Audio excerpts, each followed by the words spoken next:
Uma das coisas que a gente precisa recordar quando a gente fala dessa questão financeira e como administrar bem os recursos que Deus nos tem dado, é lembrar que o que o Laerte disse logo de cara é aquilo que tem que ser a base para todos nós. Qual é o alvo principal? Ter o suficiente para viver em paz e não dever nada a ninguém. Você entende a equação? Ter o suficiente para viver em paz e não dever nada a ninguém. Nada.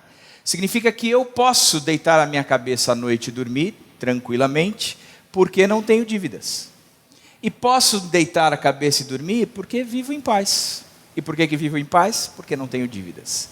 Esse é o propósito, é o projeto da questão financeira à luz das Escrituras. Nós estudamos a Bíblia e aprendemos na Bíblia que é assim que Deus nos ensina. Então, quando a gente vai ler para Malaquias, a gente vai entrar numa outra área ou numa parte da área financeira. Pode um homem roubar de Deus, diz Malaquias, contudo vocês estão me roubando. E ainda perguntam, como é que te roubamos? Nos dízimos e nas ofertas. Vocês estão debaixo de grande maldição porque estão me roubando. A nação toda está me roubando.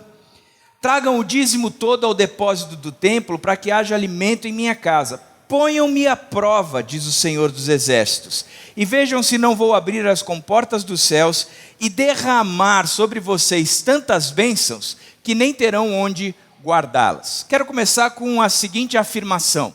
Há dois sistemas econômicos atuais vigentes no mundo inteiro. Dois sistemas. Não há um outro. Talvez você me diga, eu sei quais são os dois sistemas. Um é o sistema Caixa 1, onde tudo é certinho e é feito de forma organizada, e o outro é aquele Caixa 2, o sistema onde tudo é debaixo dos panos, se tem uma corrupção desenfreada, e aí a gente vive essa loucura.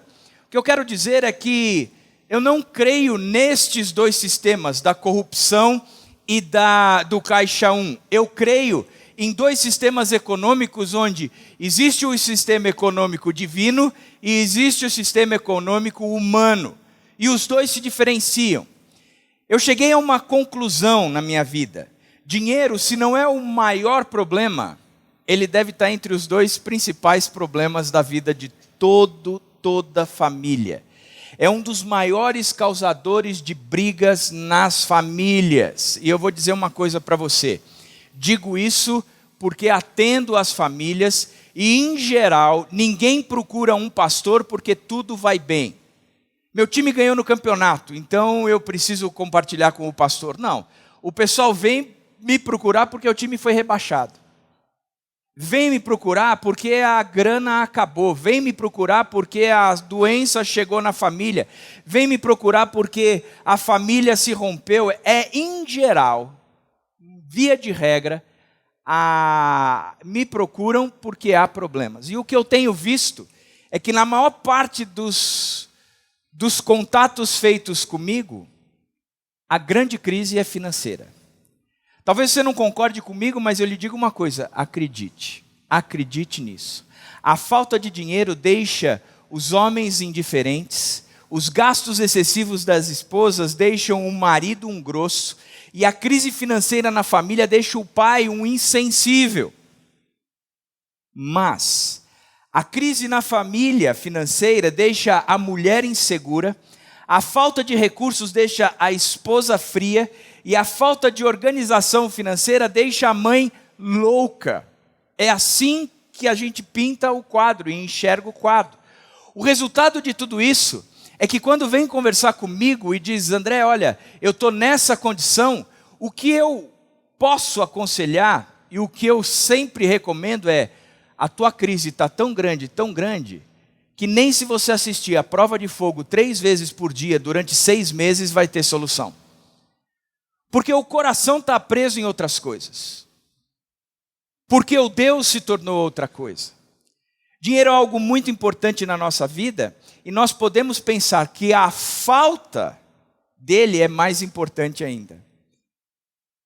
O nosso Deus sabia o quanto era importante o dinheiro, que ele deixou regras tão claras, tão específicas e tão lógicas, que é para isso que as leis de Deus, ou parte das leis de Deus, existiam.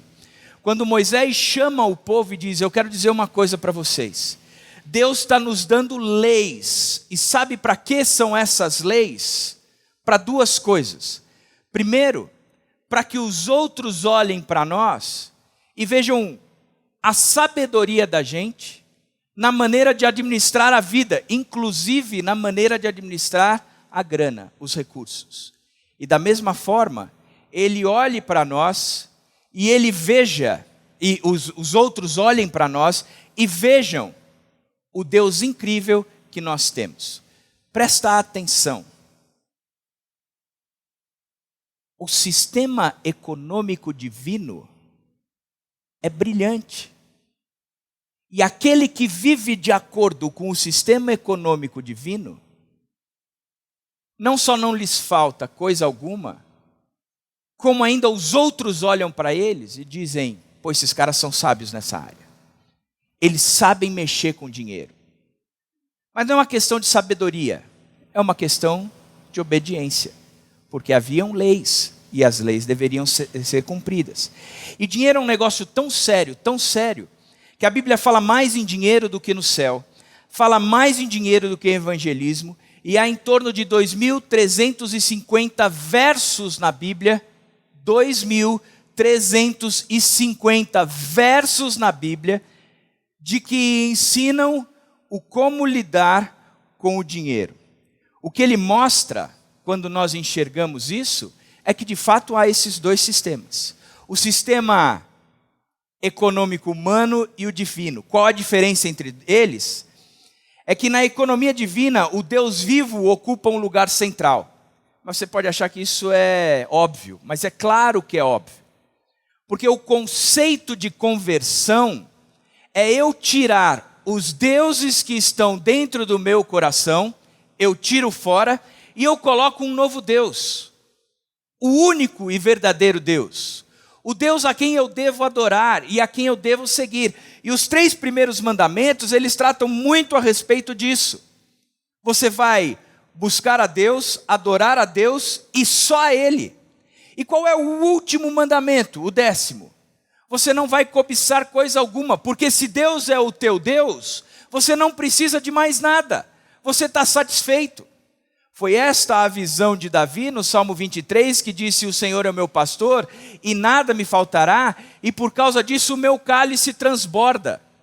Eu estou com a taça cheia, eu não preciso de coisa alguma, porque eu tenho a Deus. Eu tenho aquilo que Deus me dá. Portanto, não é tão óbvio, porque não é tão praticado. Quando Deus se torna o nosso Deus, o resultado de tudo isso é que toda a minha vida passa a ser administrada da forma ou na condição do Deus que está no meu coração. No sistema econômico humano, o homem e o seu desejo de ganhar ocupa o primeiro lugar.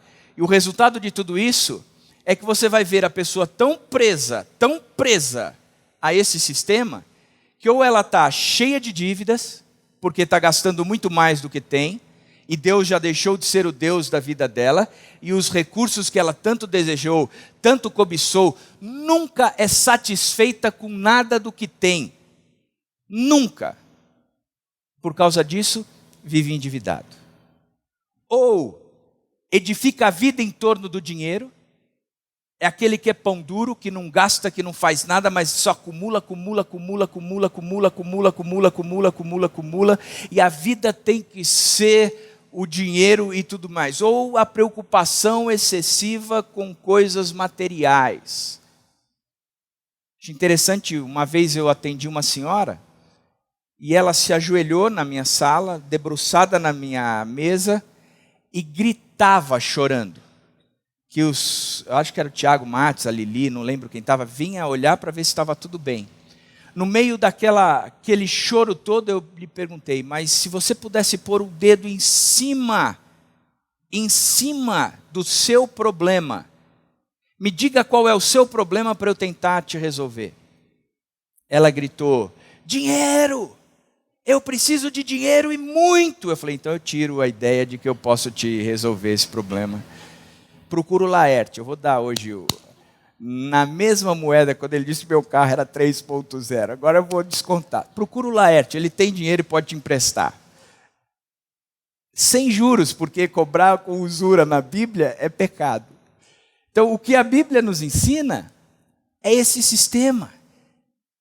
E eu vejo que esse grito dessa mulher hoje tem sido ecoado no meio de muitas, mas muitas famílias, no meio do povo cristão. É difícil para algumas pessoas pensarem que Deus está envolvido nas nossas finanças. Mas o assunto é tão sério, que a Bíblia gasta um tempo absurdo tratando desses assuntos. E hoje eu quero trabalhar especificamente num deles, dízimos e ofertas. A gestão financeira como um todo, o Laerte trabalhou semana retrasada e deu a base bíblica de forma brilhante, e semana passada também de forma brilhante ele trouxe o conteúdo para nós. Por isso, a minha proposta e o meu conselho não é nem falar daquilo que ele disse. Ele já disse muito sobre gestão financeira, e se você quer viver uma vida onde você conhece a verdade e a verdade vos liberta de fato, aplique os princípios ensinados aqui nos 2 últimos domingos. Mas hoje eu quero gastar mais tempo em cima do que é dízimo e do que é oferta, como seu pastor e como pastor dessa igreja, pontuar o que de fato essa igreja acredita e o que esses ensinos trazem para nós. Mas primeiro, eu quero trazer 2 considerações iniciais. A primeira delas é que é um tema deturpado, e a segunda é que é um tema essencial. É deturpado porque se você ouvir o que está sendo pregado aí fora e trazer para dentro da vida da igreja, você vai dizer, cara, o que eles ensinam, o que eles falam, não tem nada a ver com o que a Bíblia tem dito. É deturpado porque hoje em dia existe uma teologia, a teologia da prosperidade, que o resumo dela é mais ou menos o seguinte: traga a sua oferta para Deus, traga o seu dízimo para a igreja e Deus lhe tornará ou lhe fará uma pessoa rica. De cara, como pastor dessa igreja, o que eu estou dizendo para você é o seguinte: trazer o seu dízimo para esta igreja não vai lhe torná-lo rico.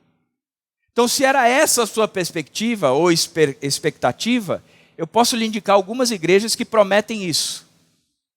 Mas eu, de cara, estou dizendo, nessa igreja a gente não promete nada disso. Aqui você não tem que dar, como já vimos na televisão, R$900 para que em 3 meses você tenha R$3.000. Não. Aqui se você der R$900, você vai ajudar a pagar a conta de luz. Mas isso não significa que você vai ter de retorno R$3.000. É um ensino deturpado. Lembro de um pastor, amigo meu, que me ligou e disse: deixa eu lhe falar uma coisa. O meu ministério é muito maior que o seu ministério. E eu no telefone com ele falei assim: é mesmo? Por quê? Porque eu tenho um carro importado e na época eu tinha um carro 1.0. Não era 3.0. Até hoje eu não consegui o carro 3.0, mas o meu era 1.0. É porque eu tenho um carro importado e o carro é muito legal, é bacana. Eu falei, legal, cara, o meu é 1.0. Você está vendo? Eu moro no único condomínio vertical da região. Assim, então, eu moro numa cidade onde todo mundo mora em condomínio. Eu moro na rua, não moro em condomínio. Eu fiquei pensando, são esses os valores que a gente mensura? Deus nos abençoa pela quantidade de dinheiro, recursos e bens que a gente tem? Para uso próprio? É assim que a Bíblia nos ensina?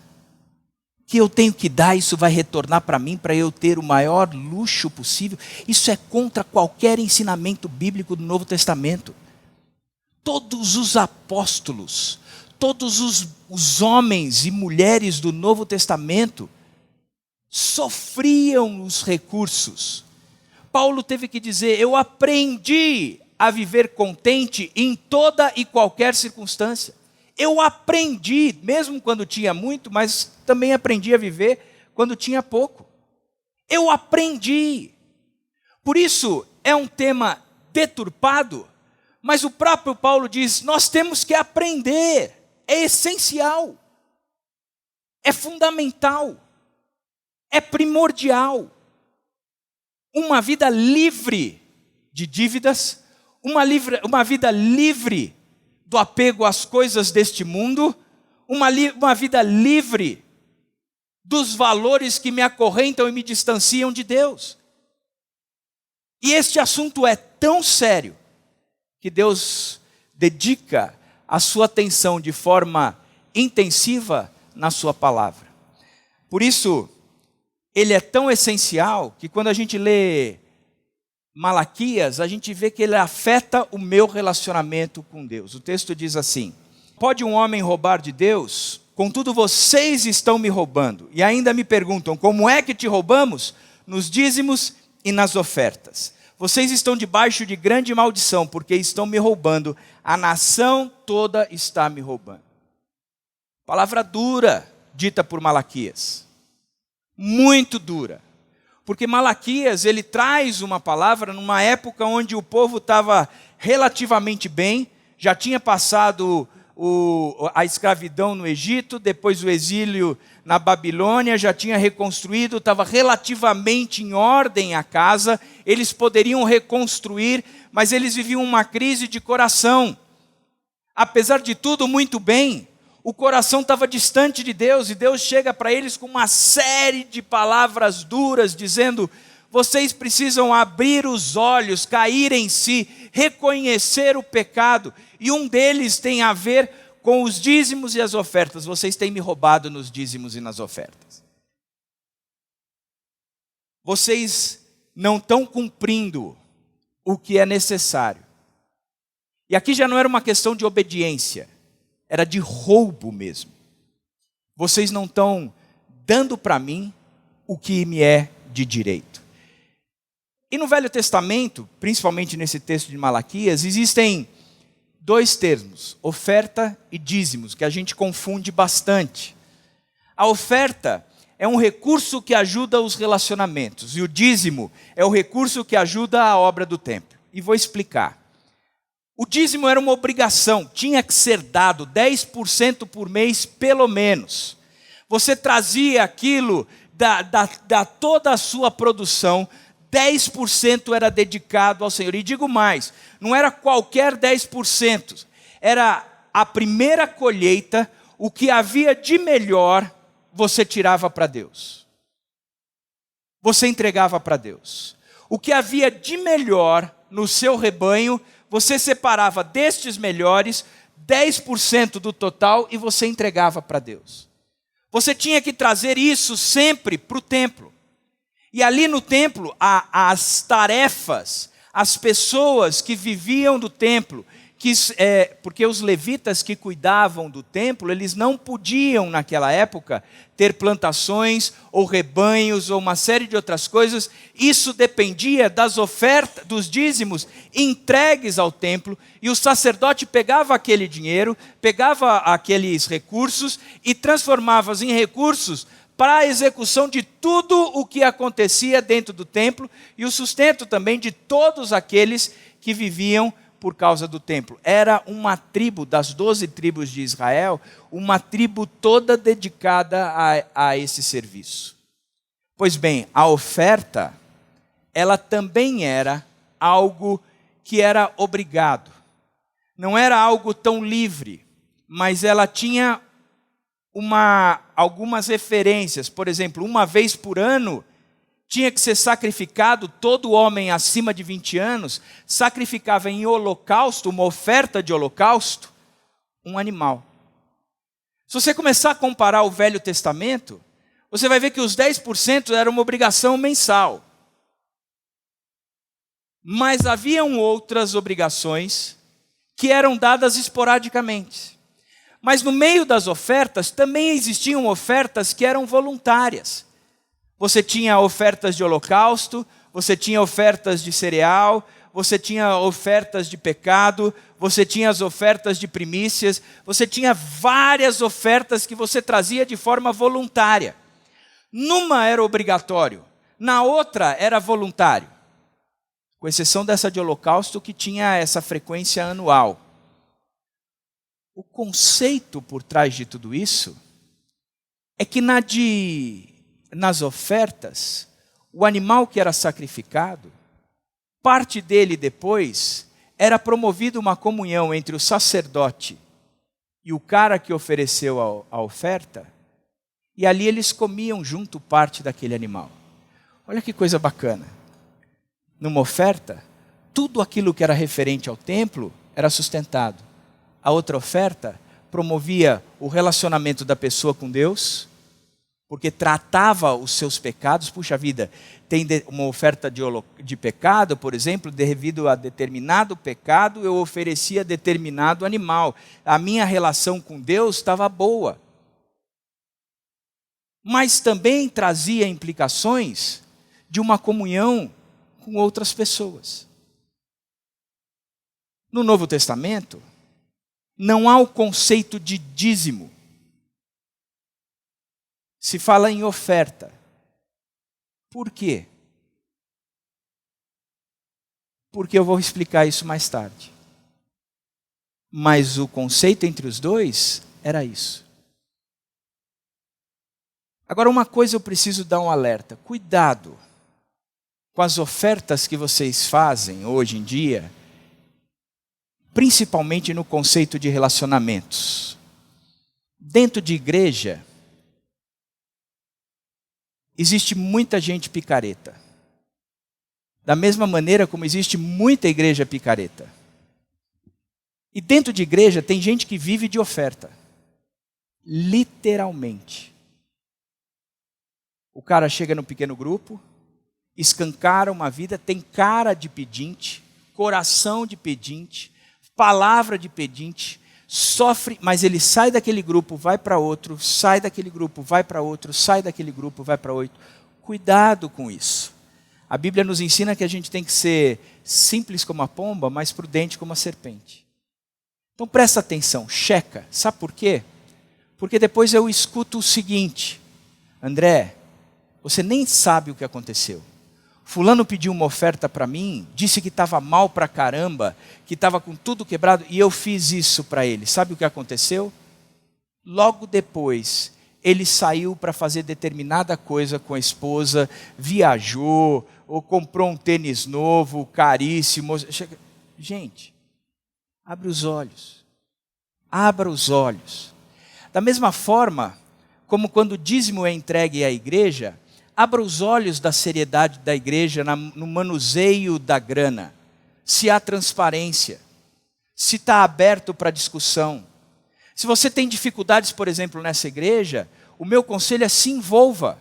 Se envolva.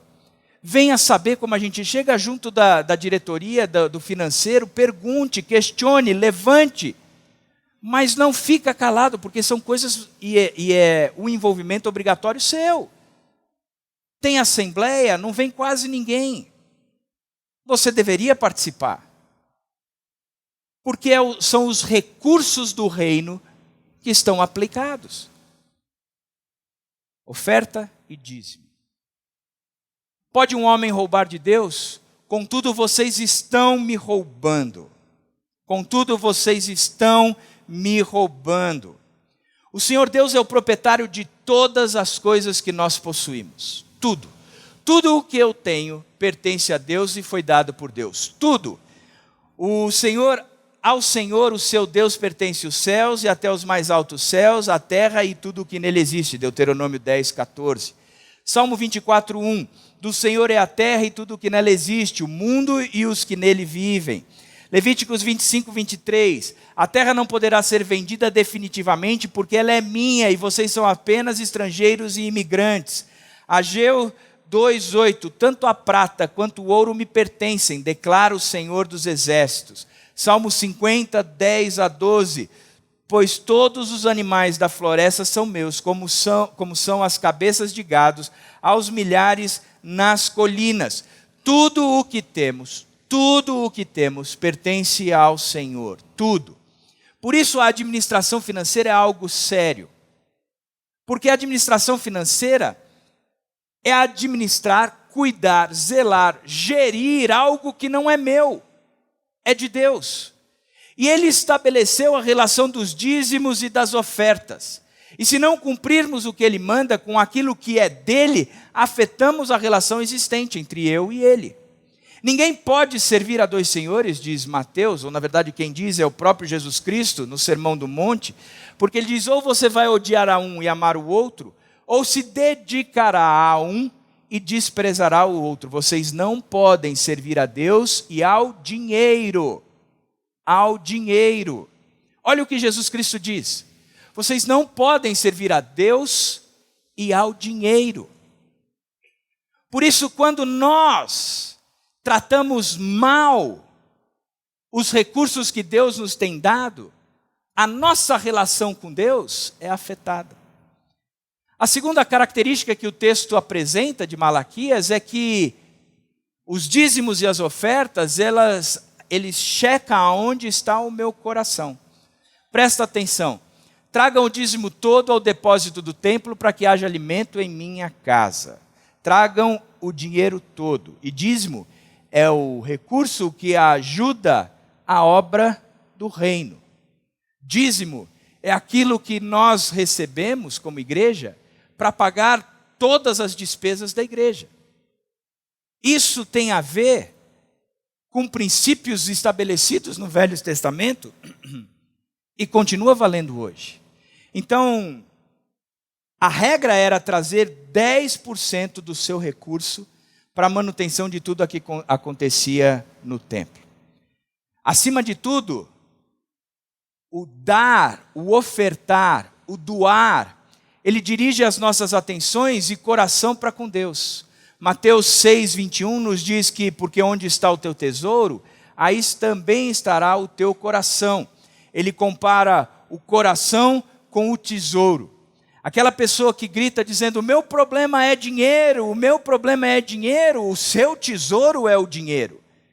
Mas quando aquela pessoa grita, o meu problema é Deus, e na verdade Ele é minha solução, o seu problema, ou o seu coração está em Deus. Deus, eu só preciso do Senhor, mesmo que eu não tenha mais nada. Foi isso, ou esta conclusão que Abacuque chegou.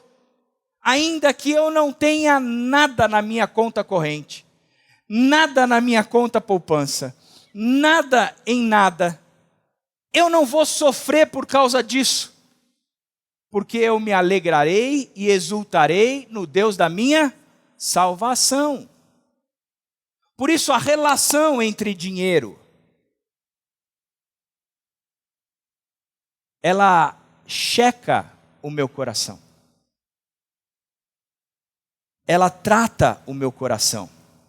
1 João 2, 15 e 17, ele diz uma coisa muito interessante. Diz assim, não amem o mundo, nem o que nele há. Se alguém ama o mundo, o amor do Pai não está nele. O que é amar o mundo? É amar as coisas que estão no mundo, pois tudo o que há no mundo, a cobiça da carne, a cobiça dos olhos e a ostentação dos bens, não provém do Pai, mas do mundo. O mundo e a sua cobiça passam, mas aquele que faz a vontade de Deus permanece para sempre. Mais uma vez, a diferença entre o sistema econômico divino e o sistema econômico humano. No sistema econômico humano, a cobiça da carne, a cobiça dos olhos e a ostentação dos bens. Interessante isso. A cobiça da carne, Deus não me é suficiente, por isso eu preciso de mais coisas. Eu desejo mais coisas. Eu anseio por mais coisas, porque Deus não me é suficiente. Há um vazio gigantesco dentro de mim. A minha carne anseia por isso. O meu físico sofre por isso. Eu quero isso. Isso o quê? A cobiça dos olhos. Aquilo que eu olho, eu enxergo, eu desejo. Salomão diz que tudo aquilo que ele olhou e desejou, ele conquistou. Mas Salomão teve uma vida muito muito fragilizada com Deus. Pois bem, a cobiça, o 10º mandamento, é fruto daquele que não vive os 3 primeiros. Não tem o Senhor como seu pastor e por isso nada vai lhe faltar. Nada vai lhe faltar. E ele diz, a cobiça da carne, a cobiça dos olhos e a ostentação dos bens. Era o rei do camarote. Ele curtia ser o rei do camarote. Ele gostava muito de andar por aí externando o quanto ele tinha. E o quanto ele... Tem um amigo meu que tem muito recurso. Ele diz o seguinte, quem tem recurso mesmo de fato, faz 2 coisas. Quem tem dinheiro e hemorroidas não conta para ninguém. Faz sentido. Faz sentido. Mas tem gente que gosta dessas coisas. Gosta de ostentar. Gosta de ter o que é de melhor e ostentar para o pessoal. Eu sou assim. A terceira coisa que o texto mostra é que ele promove o exercício da minha fé. Olha o que o texto diz.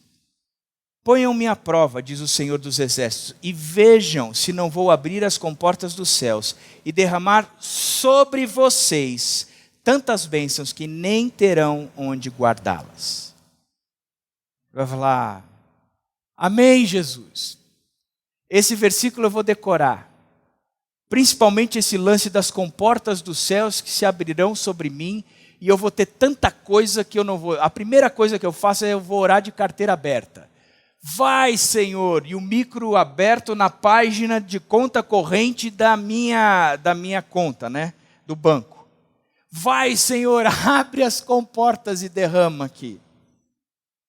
Pois bem, você vai pegar a sua Bíblia agora, você vai pegar o seu celular aberto e você vai escrever uma nota na primeira página da Bíblia.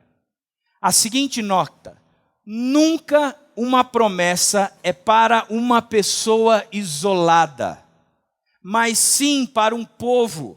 No nosso caso, ou no caso da Bíblia, o texto que nós estamos lendo, é para o povo de Israel ou para o povo que é a sua igreja. Mas nunca uma promessa do Velho Testamento foi uma promessa isolada, só para você. Ela sempre foi dada para o povo como um todo. Por isso que você lê o texto dizendo, derramar sobre vocês. E não é sobre você. Porque tem muita gente que deturpa essa história e traz para si com o benefício de querer ser rico. Pega o texto de Josué, aonde a planta do seu pé pisar, você vai se tornar dono dela. E sai o cara pisando, é meu, eu reivindico isso, isso é meu. E cuidado onde você pisa, porque pode ter uma barata. O fato é, e presta atenção, que sempre foram promessas dadas para um povo.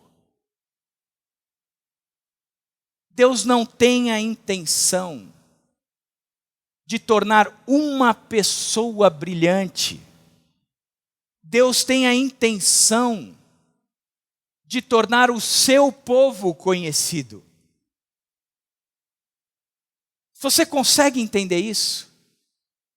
Porque do oposto, você continua sendo o Deus da sua própria vida e o que rege é o dinheiro. Caso contrário, é quando eu entendo que Deus me abençoa para que eu seja a bênção. Como é que Deus começou a história do seu povo? Abraão, vem cá. Sai da tua terra, da tua parentela e da casa do teu pai. Vai para uma terra que te mostrarei. Sê tu uma bênção. Seja você uma bênção. Abraão, eu estou te abençoando agora. Eu vou te tornar o pai de uma grande nação, por isso saia daí, e eu vou dar uma terra para você que mana leite e mel. Sai daí, vai para lá. Seja você uma bênção. Seja você uma bênção. Eu nunca vou ser chamado por Deus para ficar adquirindo bênção. Eu sou chamado por Deus para ser bênção. É muito diferente. Você dê 900 reais e no final de 3 meses você vai ter 3.000 reais. Desculpa. Isso não está na Bíblia. Isso não é ser bênção. Isso é barganha com Deus. E Deus não vai barganhar. Deus não vai barganhar. Recentemente ontem, na verdade, eu vi uma ilustração no Facebook. Porque a teologia da prosperidade, ela permite que você reivindique. Eu reivindico diante de Deus um carro novo. Eu reivindico diante de Deus uma casa nova. Eu reivindico diante de Deus. Eu reivindico. Pois bem, a Bíblia diz que isso não existe. E a charge dizia o seguinte: o sujeito com o dedo em riste levantava a mão e dizia: eu reivindico diante de Deus que Ele me dê as bênçãos. E aí está Deus sentado no trono, de braços cruzados, dizendo: me obrigue. Me obrigue. Me obrigue. O pastor Marcelo Gualberto diz o seguinte: Deus não compartilha. Deus não compactua com a sua loucura. Porque a administração financeira não é isso. Deus vai me dar, Deus vai me dar, Deus vai me dar, Deus vai me dar. Isso não é bíblico. O bíblico é o seguinte: Senhor, o que eu tenho, eu vou ralar, mas vou ralar para administrar, porque o que eu tenho é o que o Senhor está me dando. E é uma questão de fidelidade mesmo. Fidelidade significa, aquilo que o Senhor está me dando, eu vou ser fiel, tanto no pouco. Porque se um dia o Senhor me colocar no muito, eu também vou ser fiel. Porque nunca é uma questão, como o Laerte disse, de dinheiro. Mas é uma questão de fidelidade. Senhor, eu vou ser fiel, eu vou ser fiel, eu vou ser fiel.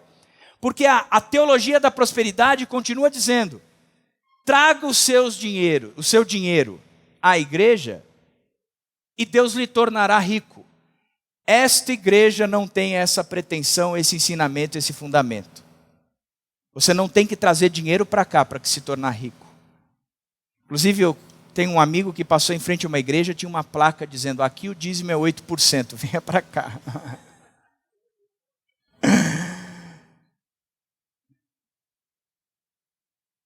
Por causa dessa chamada teologia, muitos de nós temos dificuldade em crer que dar, na realidade, resulta em bênçãos materiais que fluirão de volta para o doador. Não é um negociar com Deus. Você dando com a atitude certa, Deus tem prometido nos recompensar. Mas veja, a condição da recompensa é diferente da que você está pensando. Provérbios 11, 24 e 25 diz: a quem dá liberalmente, ainda se lhe acrescentará mais e mais. Ao que retém mais do que é justo, se lhe há em pura perda. A alma generosa prosperará, e quem dá a beber será descedentado.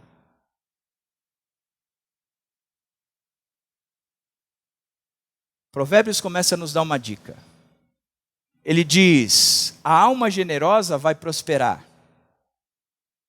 E se você der de beber, você terá sua sede saciada no dia que você precisar. Olha o que o texto de Coríntios diz. Lembre-se, aquele que semeia pouco, também colherá pouco. E aquele que semeia com fartura, também colherá fartamente. Aí você vai parar e falar: para aí, André. Você acabou de dizer que não acredita na teologia da prosperidade. Pega esse texto e me responda o seguinte: a afirmação inicial não é prosperidade? Se eu semear pouco, eu não vou colher pouco. Se eu semear muito, eu não vou colher muito. É o que o texto está dizendo. E eu não duvido da Bíblia. Eu acredito na Bíblia. E eu acredito que se eu semear muito, eu vou colher muito. O problema é o que eu estou esperando colher. E o que eu quero semear? Cada um dê conforme determinou em seu coração, não com pesar ou por obrigação, pois Deus ama quem dá com alegria. E Deus é poderoso para fazer que lhe seja acrescentada toda a graça, para que em todas as coisas, em todo o tempo, tendo tudo o que é necessário, vocês transbordem em toda boa obra. Transbordem? Parece que o texto começa a se tornar claro. Ele diz o seguinte, que se eu semear muito, eu vou colher muito, mas na boa obra.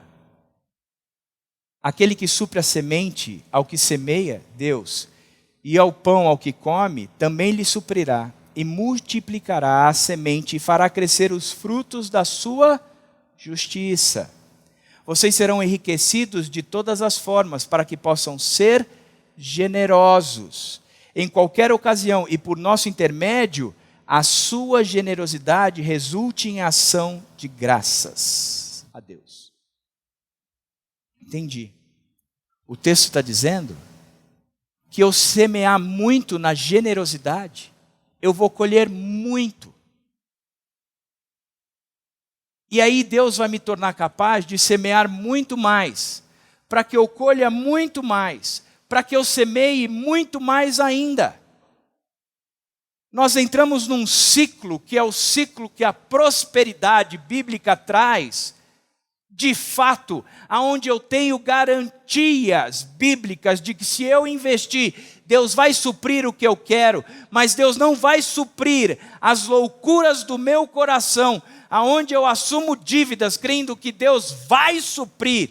Ele não suprirá, porque o que Ele tem a expectativa é de que você seja responsável com aquilo que você ganha e gaste no mínimo, o mínimo daquilo que você ganha numa vida simples, para que você possa viver em paz sem dívidas.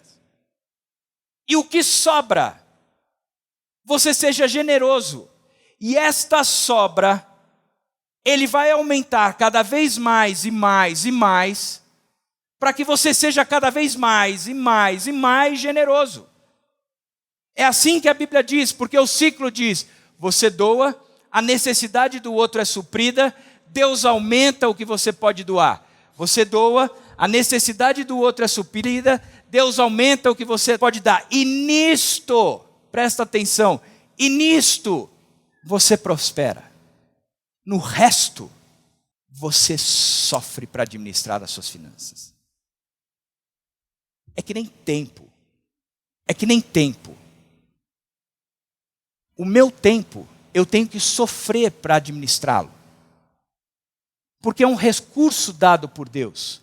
Eu tenho que saber aonde eu posso gastar, como eu posso gastar, em que eu devo gastar de fato, porque é um recurso. No final muita gente diz, escuta, o meu dia precisaria ter 48 horas. Espera aí, tem alguma coisa errada. Deus é perfeito e nos deu 24 horas para executarmos as tarefas que Ele nos deu para fazer. Se está faltando tempo, é porque tem alguma coisa errada. Se está faltando dinheiro para você pagar as coisas do dia a dia, ou você não está vivendo de acordo com o seu padrão financeiro, aonde as suas necessidades, que é ter o que comer e com o que vestir, e se isso não está acontecendo, de duas uma, ou porque você não administra bem seus recursos, ou porque a igreja está em pecado, não está enxergando que você está passando por necessidade, e a gente tem roubado de Deus as ofertas e os dízimos de fato. Uma coisa ou outra.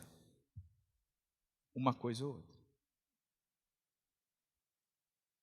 Quarta característica, e aí eu vou mudar de texto, é quais são os parâmetros para o dízimo, ou as ofertas. Vou ler 1 Coríntios 16, 2, depois 2 Coríntios 9, 7. E o texto diz assim, no primeiro dia da semana, cada um de vocês separe uma quantia de acordo com a sua renda. Cada um dê conforme determinou em seu coração, não com pesar ou por obrigação, pois Deus ama quem dá com alegria. Quais são os parâmetros? Você vai dizer 10%. O primeiro parâmetro é a regularidade. No primeiro dia da semana, No primeiro dia da semana, você já separa uma parte e você dá. O que Paulo aconselhou aos coríntios foi: escuta, tem muita coisa que precisa ser feito no reino e se depende de você. Então, quando você já receber, já separa uma parte e entrega. Eu gosto do conceito das primícias, das primeiras coisas, da prioridade. No primeiro dia da semana, eu já entrego o que é de Deus. No primeiro dia do meu pagamento, o primeiro pagamento que eu já faço, eu já entrego o que é de Deus. Mas eu faço isso a todo o pagamento que eu recebo. Eu já separo a parte de Deus e eu já disponibilizo, porque eu vou dizer uma coisa para você. Eu não sei se é assim na sua casa, mas na minha casa é assim. Se eu deixar para dar o dízimo no último dia, provavelmente as despesas do mês consumiram o meu dízimo. O dízimo vira mercado, vira conta de energia que está fácil pagar ultimamente. Então, uma das coisas mais gostosas de se pagar é a conta de energia. Lá em casa, eu posso ligar o ar-condicionado? Pode nada, dobra uma folha e se abana, filho. Um assopra o outro. Que a conta está cara, a gente precisa reduzir isso. Apaga a luz. A Dani vive perguntando: ó, a luz do quarto acesa, vai apagar.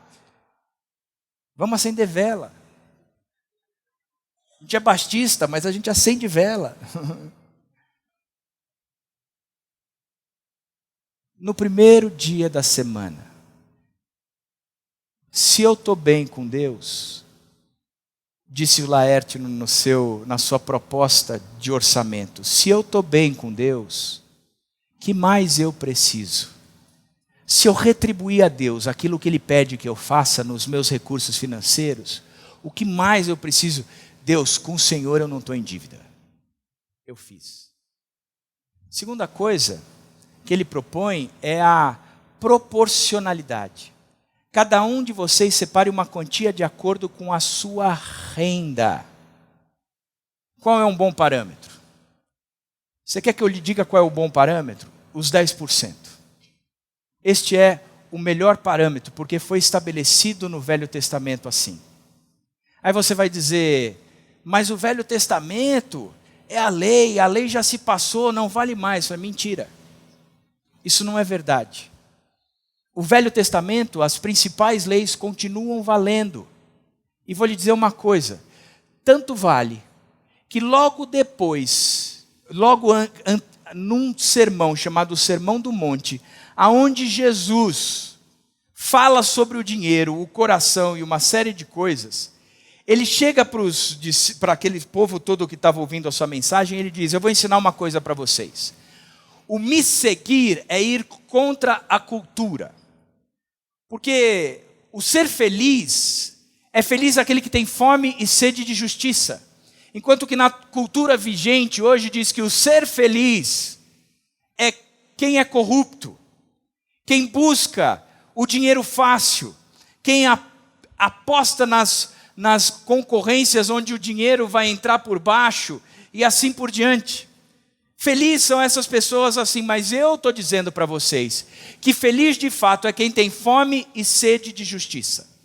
Então ele vem falando: felizes são os mansos.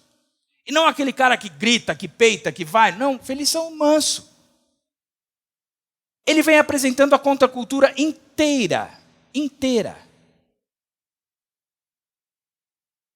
Aí ele chega e diz o seguinte: sabe quem vai entrar no céu mesmo?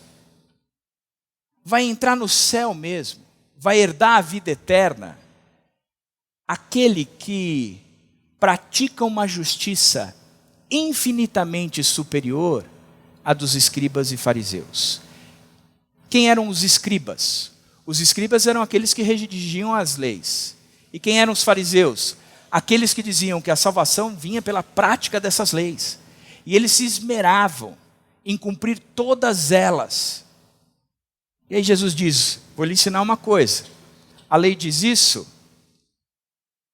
Se a justiça de vocês não for infinitamente superior à dos escribas e fariseus, vocês não herdarão os céus. Aí sabe o que ele acrescenta? Eu vou ilustrar para vocês. O que é que a lei diz? Que você não pode matar? Pois bem, a justiça de vocês tem que ser muito superior. Então, se tem que ser muito superior e a lei diz que não pode matar, se no seu coração você intentar algo contra alguém, a maldade, a raiva contra alguém, no seu coração você já matou, você pecou. Você não precisa nem matar, mas você já matou. O que a lei diz? Que você não pode adulterar? Pois bem, se com os teus olhos você desejar aquela outra mulher que não lhe pertence, você já adulterou. A sua justiça tem que ser muito maior do que essa justiça. A minha e a sua justiça tem que ser muito maior do que o mero cumprimento da lei. Por isso os 10% está válido. E se a minha justiça tem que ser maior do que isso, então que comece com 10%. Faça como o pastor Rick Warren. Ele começou com 10% no primeiro ano do casamento, 11%, 12%, ele ia acrescentando 1% a cada ano que passava. Sabe uma das coisas que eu estava vendo no meu orçamento com a Dani? A maior conta paga por nós, pela graça de Deus, são os dízimos e as ofertas. Só perde para a escola. Nem o carro, que não é 3.0, a prestação é menor do que eu oferto. Bacana isso. Eu gosto desse parâmetro. A escola me custa uma fortuna. Proporcional. Cada um separe uma quantia de acordo com a sua renda. Aquele que ganha 600 pau por mês, dá 60 pau, pesa. Mas o cara que ganha 60 mil reais por mês, dá 6 mil, não pesa. Pelo contrário, sobra e muito para uma vida simples, em paz, sem dívidas.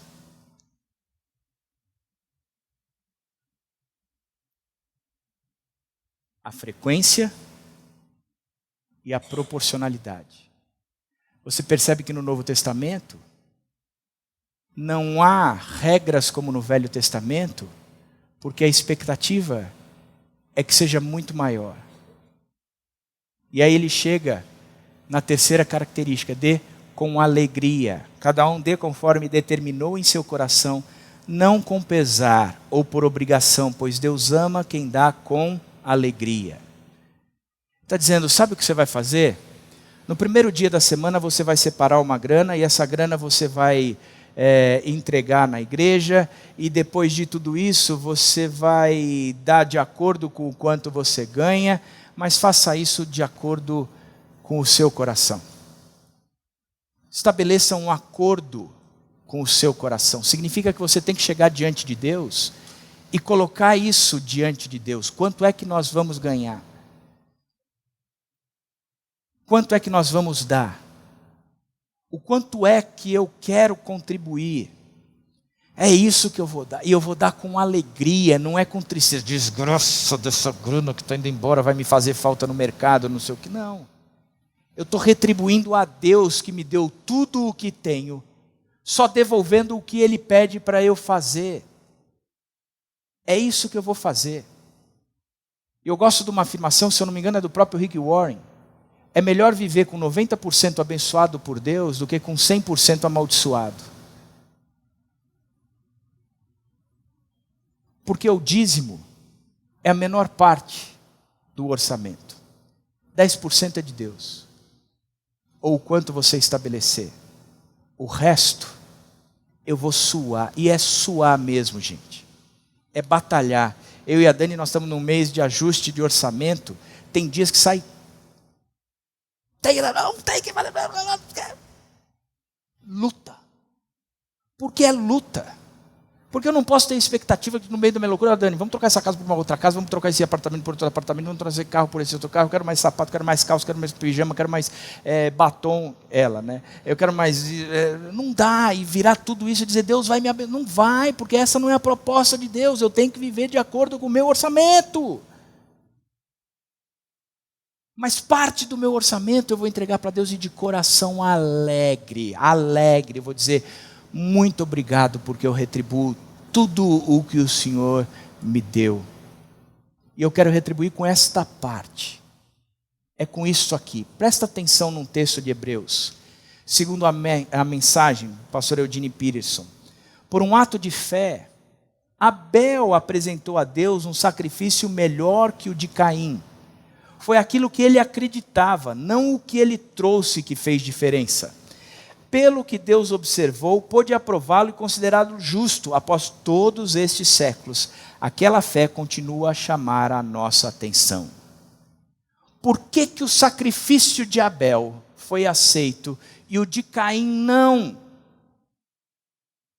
Porque um ofertou animal, o outro ofertou verdura.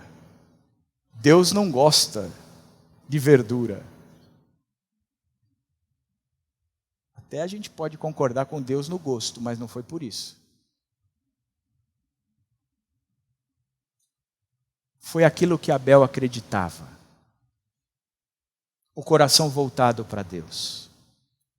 Um coração alegre de retribuir a Deus o que ganhar. Não mais por obediência somente, mas de forma voluntária, feliz, contente, desprendida, dizendo para o dinheiro: você não é o meu dono. E sabe o que é bacana nesse texto? Pois Deus, como é que termina? Pois Deus,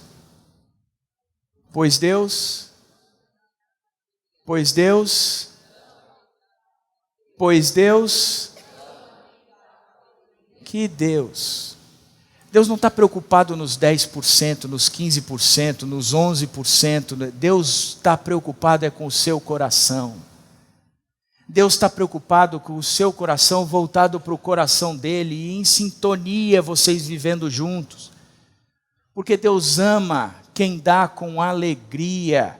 Aquela pessoa que entende: Deus, o que eu estou ofertando, eu sou como aquela viúva pobre que deu muito mais do que tinha, porque sabia para quem estava oferecendo, sabia para quem estava ofertando, tinha certeza de que era para ele, não era para uma igreja, para um templo, nem para nada, mas eu tenho a convicção de que isto é para Deus, única e exclusivamente para Deus. Por isso, eu olho para esse texto e eu vejo tanto amor de Deus, dizendo: eu quero continuar sendo Deus de vocês, mas para que eu seja o Deus de vocês, eu preciso estar no lugar do Deus de vocês, eu preciso estar no centro do coração de vocês, e quando vocês me retribuem como tal, eu amo essa situação, eu adoro essa situação, eu gosto demais de ver vocês assim, porque é como um pai que olha para o seu filho e vê que o coração do pai está ligado ao coração do filho. E todas as necessidades do filho serão supridas. A tal ponto que ele mesmo nos ensina, dizendo: qual é o pai? Que um filho lhe pede pão, ele lhe dá pedra. Lhe pede peixe e ele lhe dá uma serpente. Vocês que são maus, sabem dar boas coisas aos seus filhos? Eu também sei. Porque eu amo cuidar do meu filho. E eu amo quando eu vejo que o meu filho está conectado comigo. Deus ama quem dá com alegria. Por isso, a minha oração hoje é que Deus quebrante o seu coração.